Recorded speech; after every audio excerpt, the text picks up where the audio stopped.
Po ni Ansing na gagawin ay ano na yan, Sing? Kulo. Na, pinakuloan na sa panakot, mga aromatics, may sibuyas, bawang, luya, at sal. Ang lahat may sili. Yan, kumukulo na po. Yan, magluluto ka. Sige. Yan. Ito talaga masarap dito sa amin sa probinsya kasi ang ating dinuguan Correct. ng tungol. Pero meron pala siyang lamang loob na. So, it's gutad time. Tumulong na po si Jaypert at si Brenda. Ayan. Guys, Maria po ang nag-slice ng batang guys.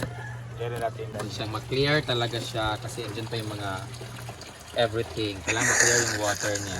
Doon ang bitsin, kalayo. Doon ang bitsin daw.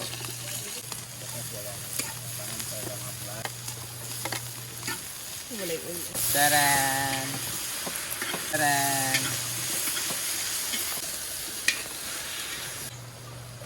Ano yan, Sing? Patis? Suka? Sana? Sa? Toyo? Asa naman itong lalaki gabi? Hiwa ni? Murag taklay? Bisaya? sorry. Sing. Nangaamang naman tahan. Sa vampire.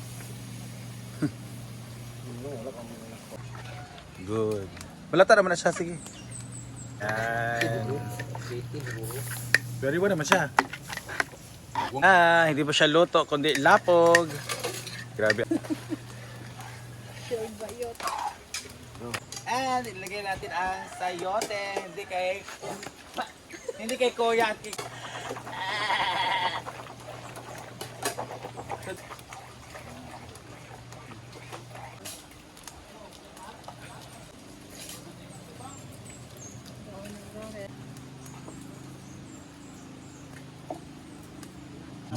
Sa kapak na bitsin. So okay na naman. Bigyan po natin siya ng chicken.